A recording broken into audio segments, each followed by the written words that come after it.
My name is Matthew Brenner, and today I'm with Master Von Schmeling. He is a martial arts school owner, operator, and he started his schools he started teaching in Paraguay in the 80s.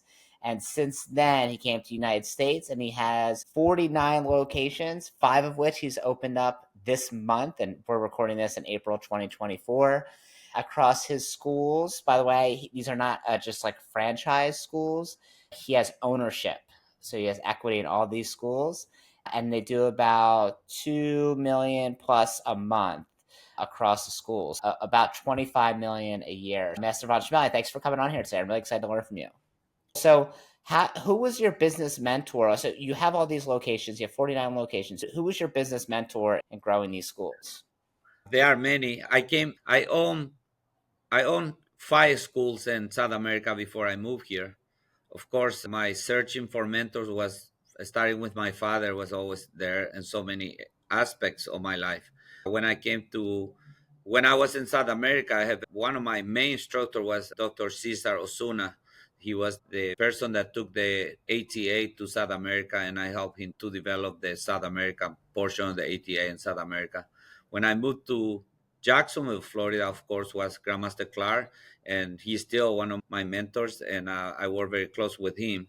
But I have many mentors and many aspects. But in martial art, I will mention Dr. Cesar Osuna, Grandmaster Osuna, and Grandmaster Clark. How quickly did you go from one school to many school or multiple schools? Was it like right away you knew you wanted to open up a lot of martial arts schools, or does it just start to happen after years of one? No, I mean, when I opened my first school in 1983, I knew that I wanted to have multiple schools. And like I say, I opened five of them in the period of 5 years in South America. When I moved here, I worked for Master Clark and I helped him to open multiple schools also. When I moved in 1993, my plan was to open 10 schools in Central Florida. And that happened in the process of 5 years. The first 3 years was to establish a flagship school first and make sure that school become the role model for the other schools. And Mm. from there, I started to expand to other states. And I went from Florida to California to Texas, Michigan, Virginia. We're going to talk about that soon because most martial arts school owners, if they have more than one, it's already impressive. And usually if they grow, it's within their area, within a couple miles. You're doing it in different states, so we're going to get to that soon.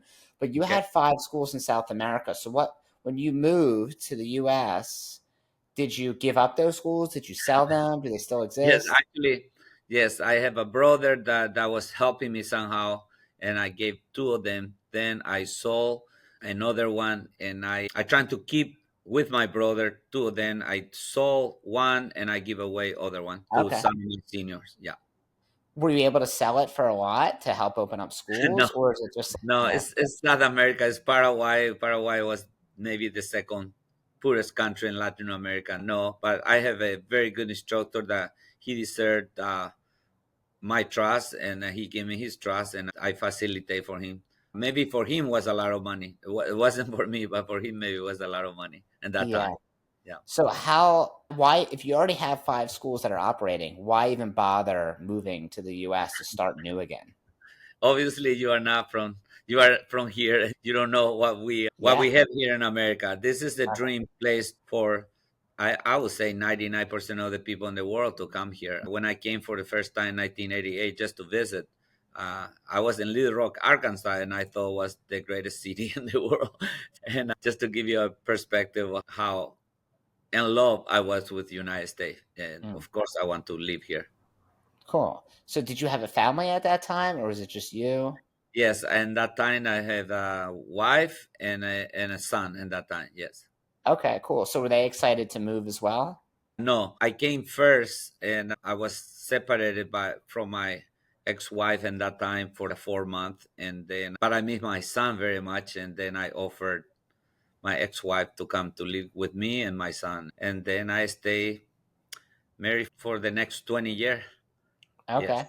Was that scary leaving your son and your at the time your wife behind to go start a new business, or is it just exciting? I don't know if the word is scary because I knew what I want, but my goal was to have my son with me for sure. And yes, what's the scary part is that if I cannot bring my son, and I was very blessed to be able to convince my wife, and also uh, my son was 2 years old, and I was very happy to be able to bring them here with me. Okay. Cool. So were you able to get like a visa to come immigrate, or how did that, did you run across, like what happened? I don't know how long is this podcast, but I'm gonna try to make it very short. I came as a tourist, and I thought I can just change it from tourist visa to working visa. And Grandmaster Clark was had the same idea. Oh, we're just gonna change your visa, and that wasn't like that. I was working without a permit to work until one day a gentleman appeared in my school with an immigration outfit, and I thought he came to arrest me, but actually he was a former student of Grandmaster Clark, and he offered, oh, he asked me to be my student, and then he told me that he was an immigration officer, the only immigration officer in Jacksonville, Florida at that time, and he extended my visa, my tourist visa, and he introduced me to a lawyer, and the lawyer told me that I need to go back to Paraguay to get my, and it will take 3 or 5 years to get my visa. And I say that cannot be. And he said it's not other way. I say it had to be other way. And then I say, how's these famous people coming to America? I say, oh, those visas are called a specialty abilities visa.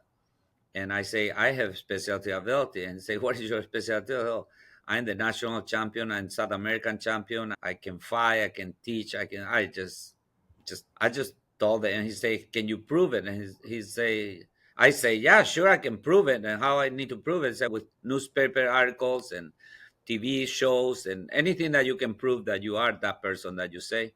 Then I call my brother to talk to my mother, because as a mother, they always keep every article about their son and newspaper. Then my mother sent a bunch of articles about me, and I brought to the lawyer. It was like this, and the lawyer said, "I think we can do something with that." And he applied, and then 6 months later, I was accepted to stay. Yeah, Wow. So how many months were you in the US on a travel visa before you got full citizenship? at least a year and a half. A year and a half. Okay. And because this immigration officer that was the inspector, and those days they call the I-94, was a little paper like this, and I just take my I-94 and he write it in a book, and he just stamp it and say extended for 6 months. He did that twice uh, before I had my paperwork. Yeah. Okay. And then eventually did you get full citizenship? Yes, of course. One time you had a green card, after 5 years you can apply for a citizenship. Yes. Okay. So when you think of yourself in terms of your identity, do you think of yourself as South American, like Paraguayan, or do you think of yourself as American? How do you think of yourself? I choose to be, I'm the proud American by choice. Proud American by choice. Okay, cool. I love that. There's a lot of people born here that wouldn't say that. I am. I think that's great. Okay, so you opened up your school in Jacksonville, your first one. Was it called I, Victory? No, I work for Grandmaster Clark. He has a school, so he has a Karate America. Before that, I think he was calling Florida Taekwondo Jacksonville. I don't remember exactly, but or Bill Clark Karate maybe. And I took the direction of his headquarters. He has two schools in that time, and I work on the first one, and then we start to open other ones. Mm. Okay, so were you guys partners at the time, or were you No, just working for? I work for. I mean, he always told everybody that I was a partner, because that was important for me, especially because as an entrepreneur I didn't want to work for anybody. But in that time, legally partnership, we didn't have any legal partner, but he treated me like a partner. Yes. Okay. And then when did you go from partner to owner? I moved from Jacksonville in 1993. March 8 actually was the first day that I opened my first school in Central Florida. Okay. Was like Master Clark okay with that because you're leaving him to do your own thing, or was there a battle involved? Of course, he wasn't okay with it. I was his number one producer and director, and I was taking care of the business. Of course, he wasn't okay, but he became like my father, and in the end, he supported me. He actually helped me to negotiate my first location in Orlando. Wow. Okay. And then how long did it take you to become successful, or maybe like your feeling of success when you open up your first school? If we're gonna discuss success, I feel pretty successful in my life from the moment I born. If we're gonna measure it with money, I start to make money the first month because I didn't have much capital and I had to pay my lifestyle, my wife and my kid. And I put a goal that I'm gonna have 300 active students the first year that I open my school, and I pushed for that. And actually, 1 year later, I had 323 active students, and I was doing like $40,000 after a year, and Wow.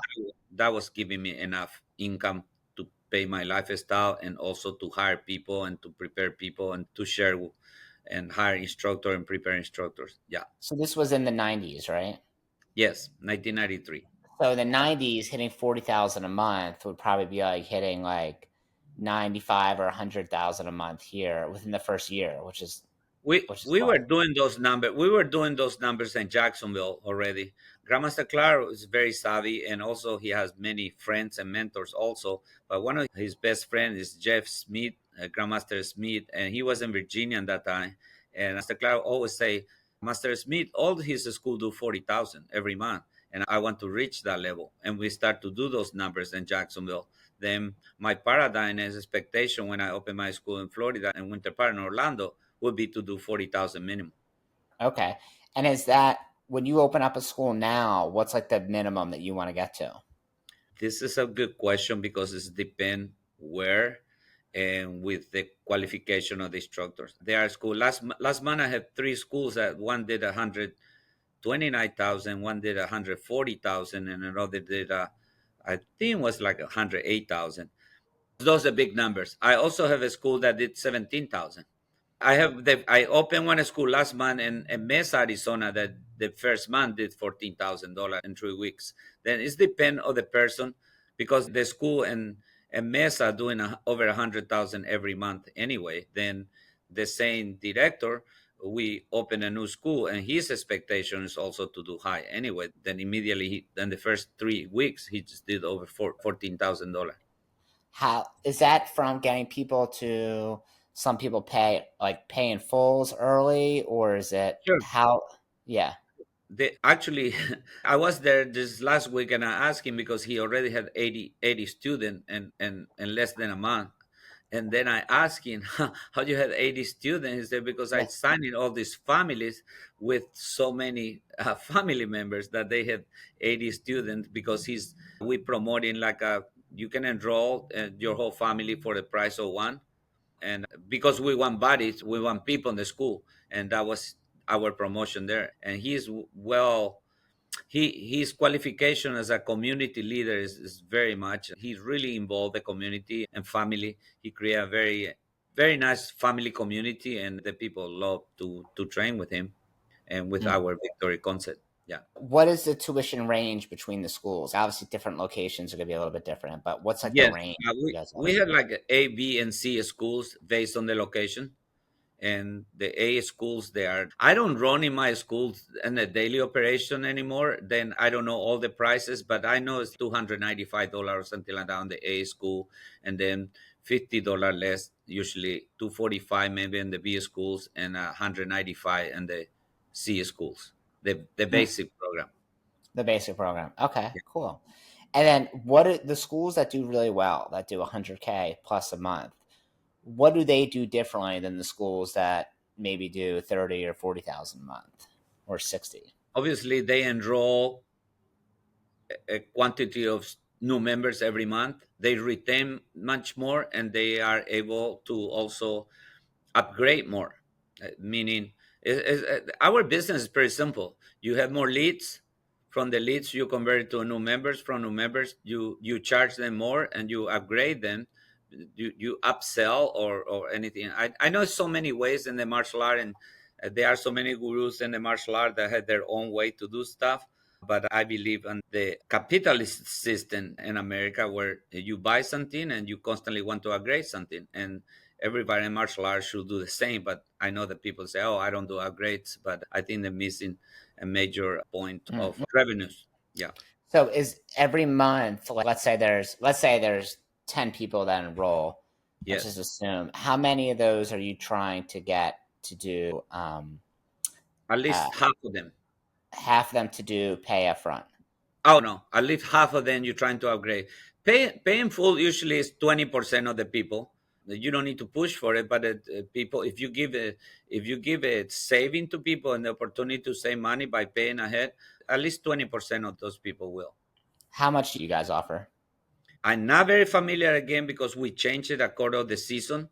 But Yeah. sometimes a year program will be 10% off. Maybe a 3 year program will be 20% off. But most of the time, step the discount, and that way we give month extra for if they upgrade. If they pay for 3 years, they might have 4 years of membership. Ah, okay. So instead of discounting, you might just give them Yeah. extra time. And that's depend of the we constantly changing our approach on that. Depend on the what season of the year is. Also depend of the needs. Depend on our goals. Yes, Okay. we don't. It's not always the same. Every quarter we change it in different approach. Different approach. Okay, cool.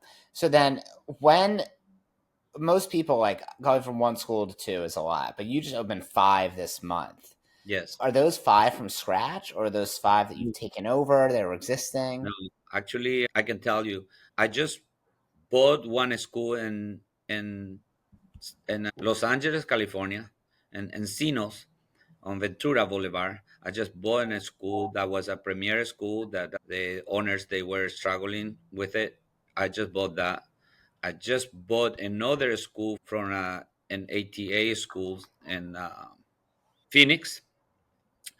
I also opened one from scratch in Phoenix also that was a premier school that and I don't know if you're familiar with the premier school but Yep. many schools in the country that they opened that was all set already but they default and the landlord contact us because we had good reputation in the community and we took over. uh, Also we similar exactly similar thing in San Antonio, yes. Then one in San Antonio, two in Phoenix, one in, and we just buying another ATA school also in the Phoenix area also. So how do you find schools you want to purchase? They usually come to us.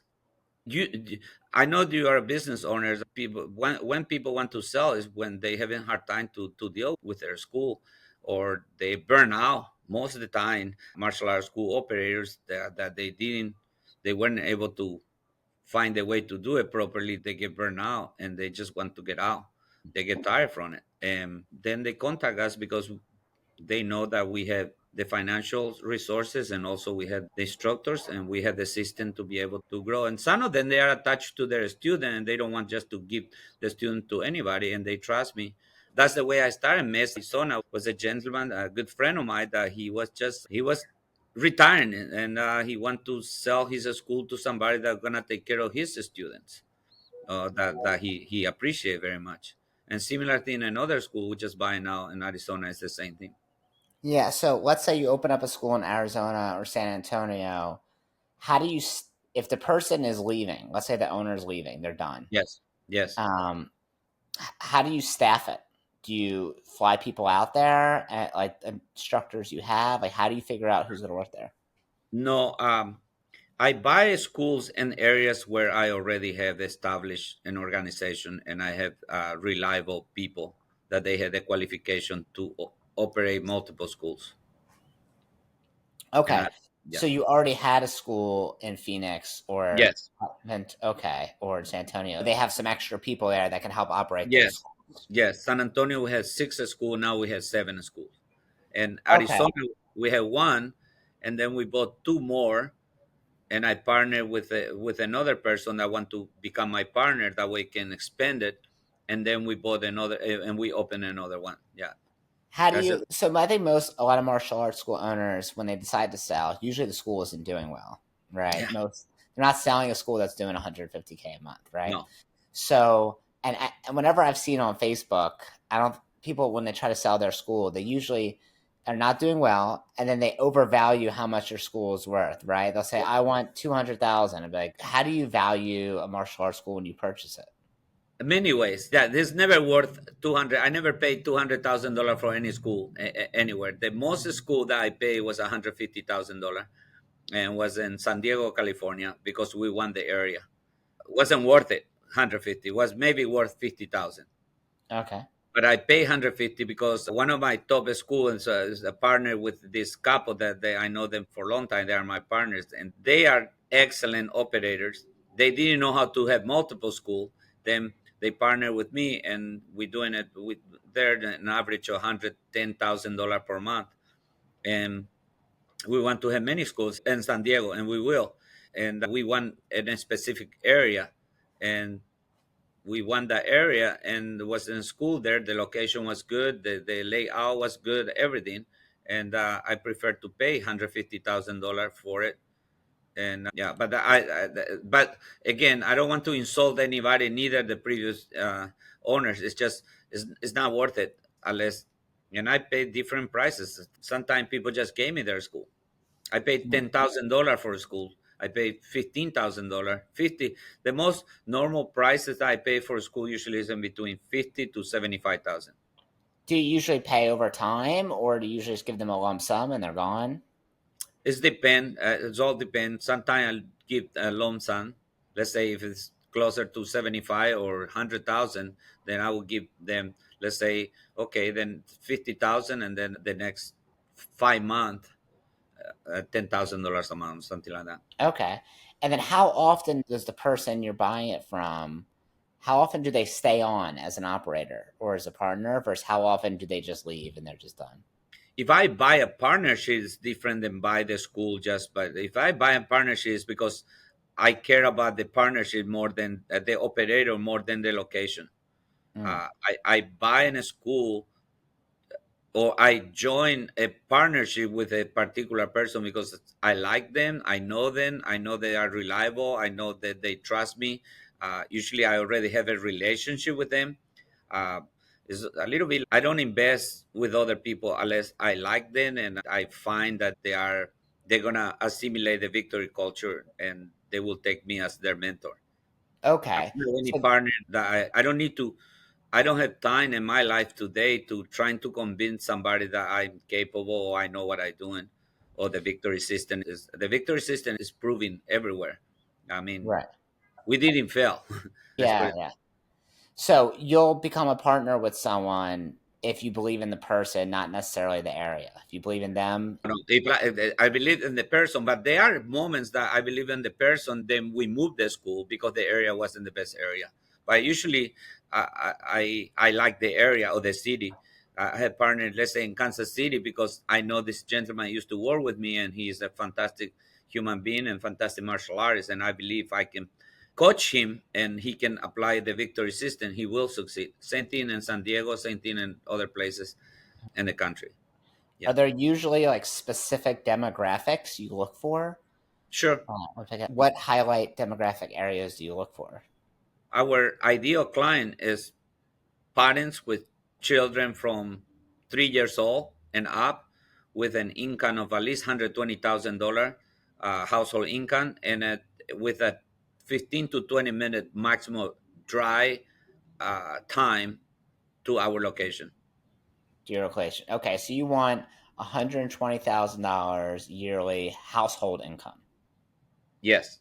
Do you look at home values also, or just house? Are those the main things you look at? I look at more like how many elementary schools there are in the area, how many private schools there are in the area. Our location usually has a grocery store disposable where the parents they go to shop their grocery there. They are a quick.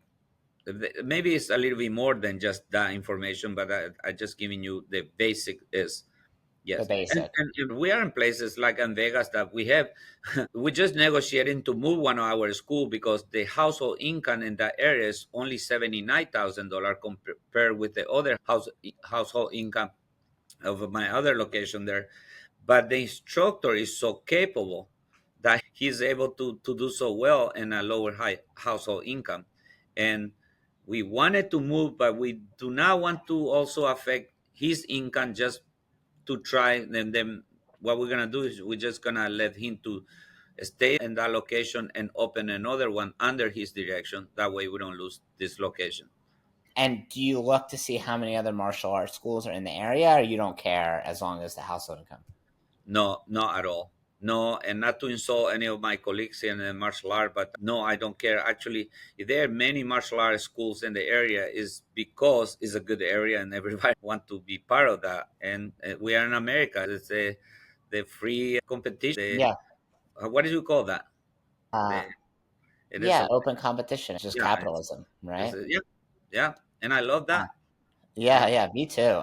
yeah, When I opened my first school, I remember I went to my dad and I was like, there was a martial arts school only 3 blocks away, and I had been there for 25 years, right? yes, And I said to my dad, "Hey, I'm a little bit nervous about the competition because they're so established. They've been there forever." sure, And he turned to me, and I'll never forget this. He said, "Matt, you don't have to worry about the competition. The competition is to worry about you." yeah, And that was, and bigger, yeah, invigorating and empowering, sure, right? And we opened, and then we took over the area, and a couple years later they closed, yeah, right? I'm not yeah, proud that they closed, and I closed them yeah, down, but I'm competitive in martial arts, just like I'm competitive in business, right? Like I used to sure, be competitive in martial arts, now I'm competitive in business, right? I think that it's good for overall, and it's good for students, right? If you just have some school that's been there forever and doing the same thing for the last 30 or 40 years, hasn't really changed or updated, whether it's the mats or the look of the school or the curriculum or the instructor, then they're gonna grow stale and people are yeah. gonna get bored of it, right? I don't remember who said, but it's just about innovation and marketing. All right. Then if you innovate all the time and you know how to market your innovation, then you will be eventually the number one in the area. Yeah. Yeah. So when you partner with someone, is that usually like a 50-50? Do you usually take 51? Do you put money into the school also? How do you usually structure it?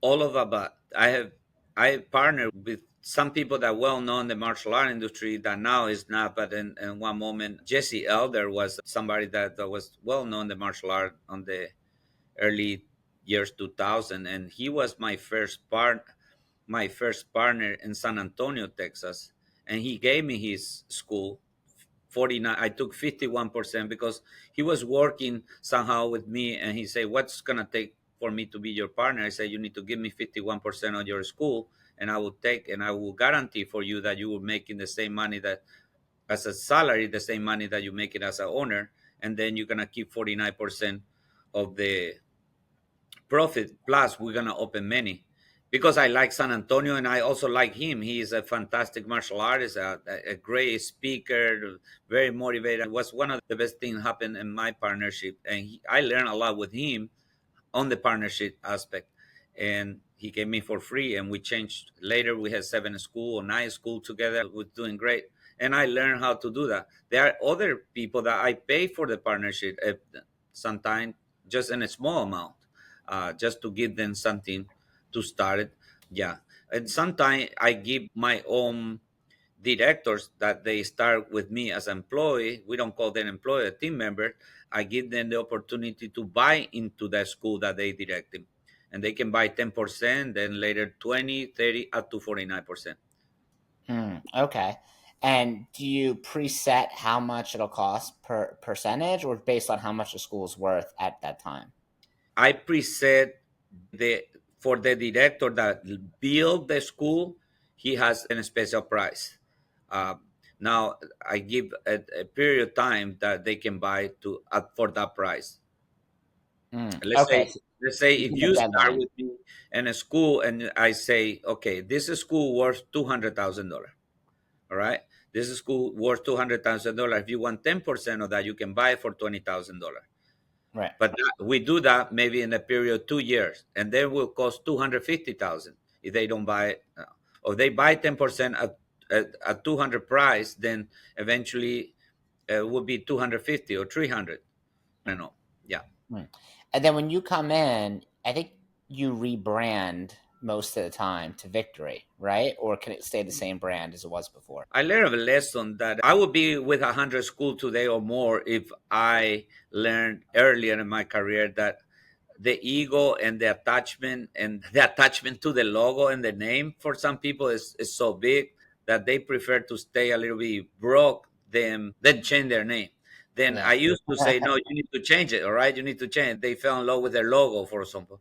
And I used to go, no, you need to change it. If not, we cannot be a partner. Then, and I miss great partners in that process. But then I learned that if I let them to keep their logo and we rebrand it or co-brand it, better yet, if we co-brand it and we put under umbrella Victory, but depend on where, if it's a city where I don't have location with Victory, then maybe it's okay that they keep their name in that area. Okay, And so if it's a well-known area or you don't have brand recognition in that area, yes, then you then let them keep it, but you prefer to match the rest of the Victory brand. it's not so much because I prefer, but for many reasons, it's better to have one name for marketing purpose, for production of equipment and outfits, something like that. Or yeah. And many things is easier to have one brand. And eventually, some of them that they were attached to their name eventually say, let's just go ahead and switch it to Victory. Most of them, yeah. Hmm. What's your best school, like the one that does, I think you said close to 150? Like, where's that at? The most consistent one is in San Antonio, Texas. Excuse me, in San Diego, California. The most Okay. consistent one in San Diego, in Las Vegas, and then in Mesa, Arizona. And then, But I will share with you some human psychology here a little bit, if you don't mind. yeah. Long time ago, Grandmaster Clark told me not many people do consistently more than a 3 year to be consistently good. And I understand why, because you work for 3 years, you're making all this money, and now you want a vacation. You want to spend your money, you want to, and you start to take it easy a little bit. Also, you get content somehow. I have I had partners that they make $500,000 or more per year, 300, $400,000. Then if they were used to make $100,000 and now they're making a quarter million, that's a lot of money for them. And when they get that $250,000 income, they start to slow down. They pay assistants to do their job. They go on my vacation. I had a particular one of my partners that he was very content. He and I always mention this. I cannot give his name because, but he bought his house. His wife worked in another job, and he liked wine. And he started to go to Napa Valley, and he bought his the latest Corvette, and they don't have kids, and they had a dog, and it just and he was making $250,000. He was living great, and I instigate him to make more or to grow more, and they say, "Sir, I'm okay with this." And but for 3 years he was making this kind of money, and I didn't push him for more because, hey, is he happy? You talk about success is living happily on your terms, and he was, of course, I want him to make more money. I want to make more money with him. And now this year, last year, he didn't make that much money. He still make quarter million, but not that much money. And now he's interested in open more schools, for example, and supervise two or three more schools. Because Mm, he did all the Bahamas trip and the Napa Valley wine train vacation and all this stuff, and he experienced that. He went to Europe. He did all the stuff that he always wanted to do that he wasn't able to do, that now he can do it. And now that he experienced that, he's gonna go to the next level, because that's my job also as their mentor, is to what is the next level in your life, in your relationship, on your even on your vehicle, on your house, on your way to travel. You flying from coach to first class to private, what is the next level you want? And I mm, trying to show them that next level all the time. mm. But sometimes if they're content and they're just like, "Hey, this is happy. This is all I want to do." Are you okay with that? You just let them be, and that's what you I'm not want. okay with that, but my leadership need to be based on their happiness, not on my happiness. Mm, And I will influence them and motivate them and show them the next level. And the way we do this, let's say my top people, we charter a plane and we fly somewhere, and we go to first class hotel and we go to play golf, and I don't know, I go to play golf and I love golf. Then if I know that my partner like golf and he's enjoying the place where he playing golf, I take him to, I don't know, Pebble Beach, and stay in a resort in Pebble Beach. And now he go, shoot, this is really golf. And now he's, you know, and we do that very often. We go at very expensive steakhouse. We go trips. Like I say, I take my people with charter plane. We go to Sedona and stay there for days and enjoy great places. We go to Vegas. We come in here to Orlando. We go to places where they can feel like, hey, it is a better way to do it, Mm. and that motivate them also to upgrade their lifestyle. So you'll show them, hey, here's a lifestyle that you can have just by living it, and then Yes. they'll want that also. Well, leadership is about being the role model and the inspiration of the people that you lead.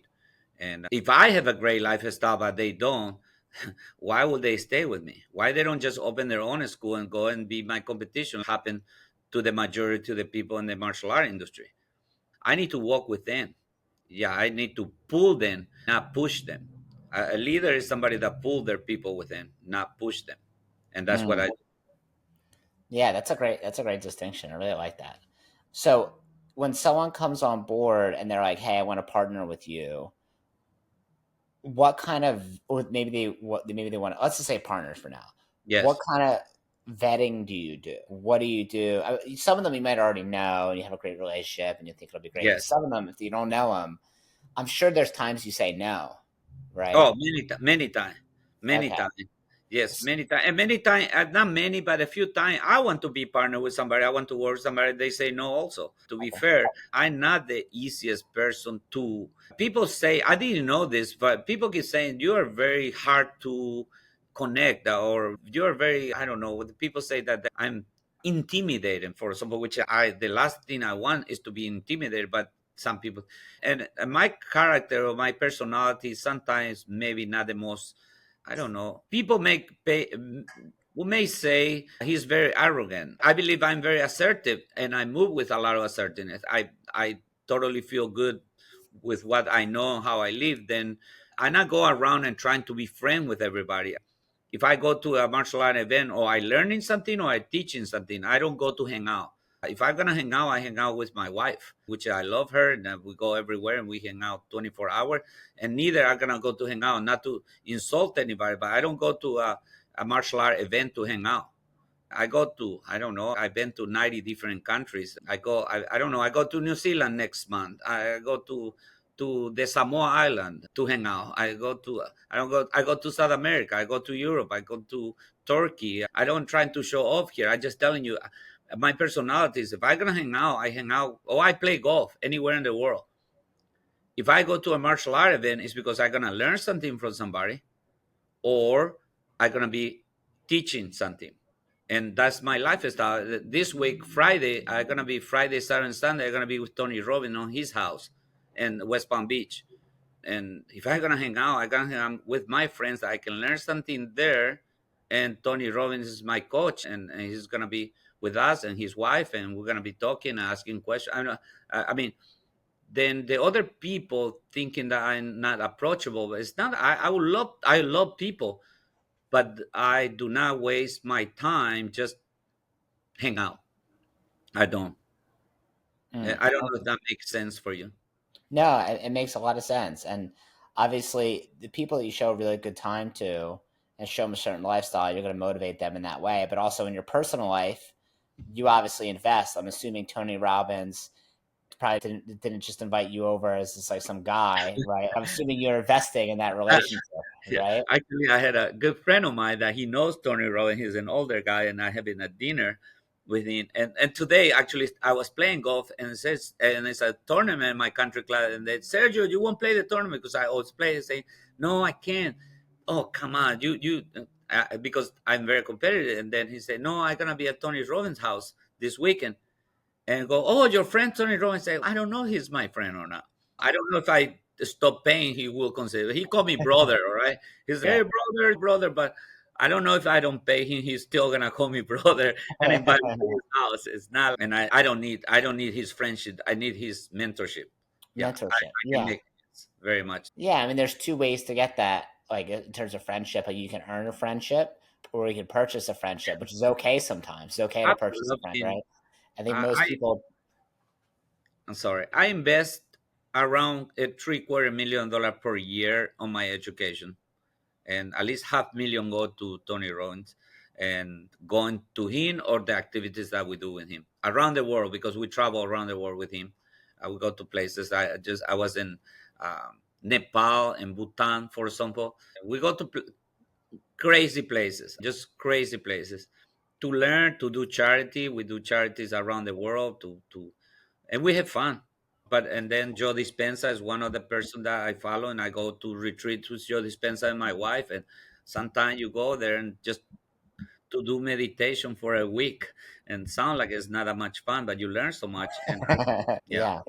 So how many years have you been with Tony Robbins? I always did. I always did many courses with Tony Robbins. I'd read all his books, listen all his tapes. But in the last 2017, for the last 7 years, I become member of what they call the Lions Club. We are only 35 people in the world that we are in this group, and that costs money, and that is by choice, by selection. And me and my wife were very involved. And Tony, he very much he loved martial art. He knows that I'm martial artist, and we talk about that. And also he also brag about me a little bit, because he can tell the other people that when I met him, I had 30 schools, and now I have 50. Yeah, Yeah. that's amazing. That's really cool. And do you do any other business coaching, or is that the only person you invest in right now is Tony Robbins? I go to different courses all the time, because through the Tony Robbins, I've been introduced to many other courses out there. But my two major ones that I spend money on travel to is Tony Robbins and Joe Dispenza Joe for now. Dispenza. But of course, I have mentors. Like I say, Grandmaster Clark, I have available Grandmaster Clark 24 hours. He called me at least 3 times a day. I say, he treat me like his son. He called me son, and I'm proud to say that I have him 24-hour available on my side. Yeah. Yeah, so that's beautiful. So if someone is looking for a mentor or a coach, how would you recommend they do that? Not everyone could pay Tony Robbins 6 figures a year, right? Multiple 6 figures a year. How do you find a good mentor or a coach? I did some Facebook videos before about this, because our industry has many coaches, and some of them, in my opinion, they are super qualified, and others they are not. But then that is not just in martial art and everything. My wife does a coaching on feminine. Her company is called the Feminine Freedom. We just finished doing a relationship coaching here in Orlando that I help her. And I work with the men, and she work with the ladies, and then we put together the men, the lady, and the last day. And but what are her qualifications? She live in it. She live 24 hours on her feminine essence. But if she need to change it to be a warrior, she does, because she's also a 7-degree black belt world champion multiple times. Then but she live as a mother, as a spouse, then she qualified to teach other women what she teaching. For me, the qualification, same thing in martial art or business, is like how long is a little bit like Warren Buffett. If you're gonna invest on somebody, you need to know how long this person having the result. The famous Warren Buffett has studied the CEO of the company, what he did before, how long this company being profitable, and then he invests on it.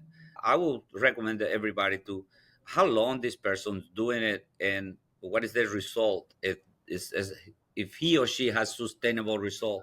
And there are some coaches in the martial art that they have sustainable result, or they did it before very well, and then they learn to coach other people. Of course, I prefer somebody that coach me that doing it now. That's one of the highest respect I have for Grandmaster Clark, for example, because he I don't know, he's gonna appreciate to everybody knows he's gonna be 78 years old, but he's still moving, he's still punching, he's still kicking, he's still doing his business, he's still involved, he's still. We compare our Grandmaster Clark and me. I have here my Grandmaster Clark and me. We had our this is my profit and loss book, and we had here, and we compare our notes, our profit. He just called me today to check in something. We compare our margin, our losing school, our profitable school, the billing, the cost of marketing. Then the person that can help you the most is somebody that doing it for a long time, and that's sustainably profitable, not Mm. somebody that has an spark. If you, I see also in the market say, oh, I'm gonna coach you, we doing $1 million per year, but just in the last 3 years, and you don't know how they do $1 million. Or people go, oh, $1 million, we do $2 million per month, and I don't need to be there. I travel 250 days a year for pleasure. And the idea is that if you had a system, you had a human factor, you had the team, you had the community, you had the culture, and you have the leader that live in and represent what teach. Then if you're gonna teach, you're gonna choose a mentor or coach. That person need to represent what they're teaching. There has to be some congruency. We call that integrity. Is that right? Yep. And a martial art for some. I have friends that they, my gosh, Dave Cover. I admire him. I always admire him because guy's a machine, and he's older than me, and he's always in perfect shape. And if he's gonna teach a technique or something like that, oh, listen to him because he teach every day. And he, I don't want to mention many names because, but I know, let's say for example, somebody that's very smart and educated is Stephen Oliver, and he used to be one of the first person that has multiple schools very young when he was on his 20s.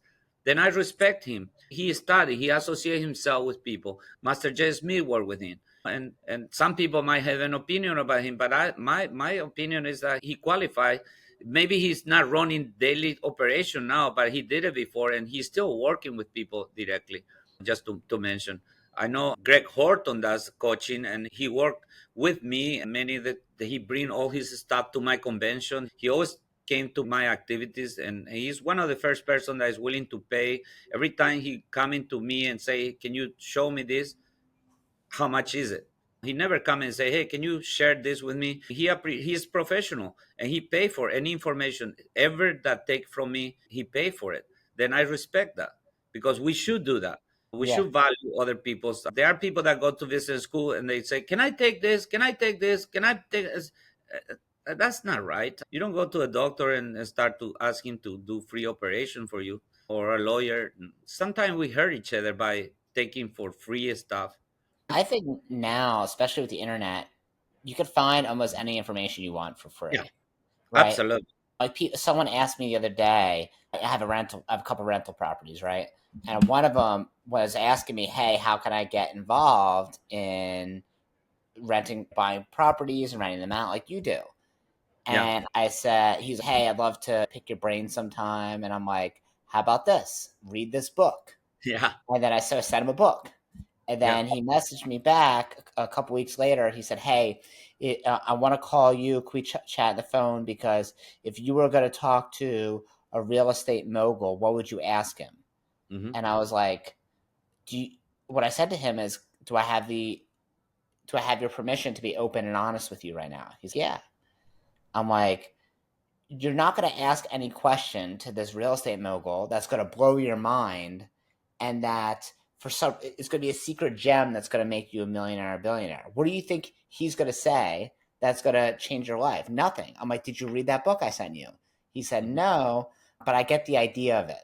And I'm like, yeah, "Obviously, you're not going to take this seriously if you don't take the time to read the book that you sent me. And I'm not going to take my time to sit here and explain to you for an hour for a cup of coffee about how this works when you won't even invest the time to read the book." And that's what I said to him outright. And I'm like, all the person is going to say is, "You need to work hard. You need to do your first investment. You need to find a good property." That's all they're going to say, you need right? to And be by the smarter way, twice. In real so, estate, you need to be smarter twice when you buy and when you sell it. Is that right? yeah, That's exactly. simple.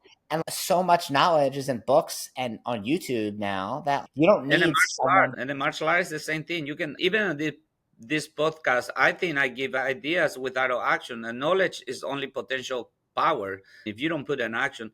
And I believe somebody asked me, and maybe you even gonna ask me, what is the secret sauce of victory? The secret sauce of victory is leadership, system, and leadership. We have the system and we apply with a good leadership, starting with me. Sounds vain, but they start with me and my and the other leaders that we create, and the Yeah, community, because isolation is the number one reason that people get stuck or even depressed. People in America, they get depressed because they isolate themselves. It's not vulnerability, not accountability. They don't want to be part of something, or they don't want to put themselves in vulnerable position, and they want to, especially in the martial art, people want to tell you what they do, but they don't want to ask you what you do and how to apply that. yeah. I always think it's funny because obviously I do coaching where I help other martial arts schools like we do for our schools, right? So exactly like we would open up, "Hey, we opened. Here's what happened. Here's what went wrong. Here's what went great." Yeah, and Yeah, I'll help them work their way through it if they have one school, if they want to go to multiple, because obviously, just like I'm sure you had, made a lot of mistakes, right? Like Absolutely. Yeah. we've had once, we've had things fall apart, that people quit, within the first Yeah. couple days. We've been sued, right? Like all that stuff. So Yeah. how do you avoid all those things? And it's funny because when I talk to martial arts school owners before they become a paying client, the ones that are doing pretty well, when I say pretty well, maybe their school does between $20,000 and $50,000 a month. Like they're doing pretty good for themselves, right? Depending on how much. If it's just one person operating a school, $20K a month, and they're pocketing 12 to 15K, you get a pretty good life. But they're doing pretty well. Those are the ones that talk about all the problems they have. This is not working. That's not working. I need help with this, and I need to do better with that, and all the issues they have. The school owners that I talk to that are doing 5,000 a month or 10,000 a month, they're telling me all the things they're doing great. And I'm doing this and I'm doing this market and this works really well and that works really well. And all this stuff that's going great, but clearly it's not going great. Right. And the mindset difference between the two, it makes it so much better to work with the person who's already doing 30,000 or 40,000 a month Sure. because they want to improve. And the other person just wants to tell you what they do. And it's so frustrating, especially I want them to hear what they're saying out loud. I'll repeat it back to them, right? So you're telling me that you're okay with your revenue being half the amount it was because now you have less people to deal with. Yes. Okay. I don't know how to even start there, right? This this is one of the reasons that I'm not very popular in the martial art world, because they used to invite me. When we started, my Frank Silverman was my partner here in Orlando. Actually, we have school together and we own some real estate together. And he's the founder of Maya, and Grandmaster Clara and me. We were with him and we were the main speakers. But I just I don't have the diplomacy to put out with that kind of stuff. When the people I will go to give a speech or a presentation, they trying to tell me what they doing, and in those speech I would say, "Sir, I don't know. Maybe we need to switch places, and you should be here." And I insult some people, and I hurt feelings of people, and then they still invite me to be a speaker because I didn't put out with that kind of stuff. I still don't. I understand it, but I don't have time to deal with that kind of stuff. It's just I value my time a lot. I believe that freedom is the most precious thing we have. Time is priceless, and I value my time. I accept to do your podcast because you call me, and also because it's an opportunity a little bit for me to invite people to maybe to come to my convention to see the convention, how we do it, how we have multiple schools, how we train in our program directors, how we train our instructors, how we treat our team members. We do dinners and prize awards, and we do tournament, we do black belt testing, we do a night of competition for demo team. We do stuff, and because I know that they come to see it, they can copy anything. I don't mind to copy anything. What I don't do is to spend time giving information or coaching people for free. Like I say, my time is. But and that conventions, Grandmaster Clara and me, we spend time with the school owners that are coming there. We spend time. One day we spend time explaining how we do multiple school. Another day we explain how we do the payroll and the systems, or how we spend money on marketing. And another time we show them how we train our instructors and our program directors. And when because I don't looking for popularity, I don't looking for being famous in the martial art industry at all. But if I can help other people, I'm more than willing to help other people. But I don't do stuff for free also. And the reason I don't do stuff for free is because every time we give something for free, people perceive that thing that cost me so much, perceive that it's not very valuable, because it's perception of value. Then we should charge much more. That's the reason that I don't do stuff for free. Is, I don't know, in South America would be really hard to charge for soccer because it's free, everybody can play anywhere. But in America they charge for soccer. The kids pay a lot of money to go play soccer. In South America nobody gonna play, nobody gonna pay for soccer. Just like in United States, you don't see school for basketball because anybody can play basketball. But there are other countries that people pay a lot to learn basketball. Then whatever you give for free, you devaluate the product. I lost your microphone a little bit. There we go. Sorry about that. Yeah, we have a saying, when you pay attention, right? Yes. It's if someone gives you tickets to go to a game, and you look outside, it's like a little rainy out, maybe it's a little cold. You go, forget, it, I don't want to go, right? Yeah. But if you bought those tickets, you're like, hey, get in the car, we're going. I don't care what it looks like outside, right? Right. And oftentimes when people ask me and they're not a good candidate as a client, I'll send them a YouTube video, or I'll say, hey, listen to my podcast because that'll be really helpful. But until people make an investment in themselves, Yeah. like literally a financial investment, right? Hey, I'm going to spend this amount of money for my education. They're never going to take their own education seriously. Yeah. And there's what better investment is there than investment in your education? So I've learned a lot from working with you today, and or talking to you today. And I've always known about your schools because my brother has told me about it over the years. And there's not as much of a social media presence that you have. So this is exciting because I feel like this is going to share like a lot of the magic of what you do for people who maybe haven't seen it or haven't been exposed to it. Thank you so much for being on here today. If someone wanted to reach out to you to find out about one of the conventions or to partner to find out more, how would they find you? My email is, let me see, it's a new email that has Grandmaster von Schmeling at victoryma.com. It's GMVS, is a GMVS at victoryma.com. Okay, great. And yeah, and the convention is in June, and it's here in Orlando. It's in the Shingle Rosen Hotel. And again, the way we're doing is to have fun, but I do spend 3 days with my fellow school owners from around the country that come in. Like I say, Mr. Horton always bring all his people, and there are other school owners, but there are not that many because also we don't charge $200. We charge like $3,000 for two-person to come. And the Right, right, reason right. we do that is because, again, same thing that you're saying happened to me last year. I went to the Masters and the golf tournament, and I paid to go there, and it was raining every day.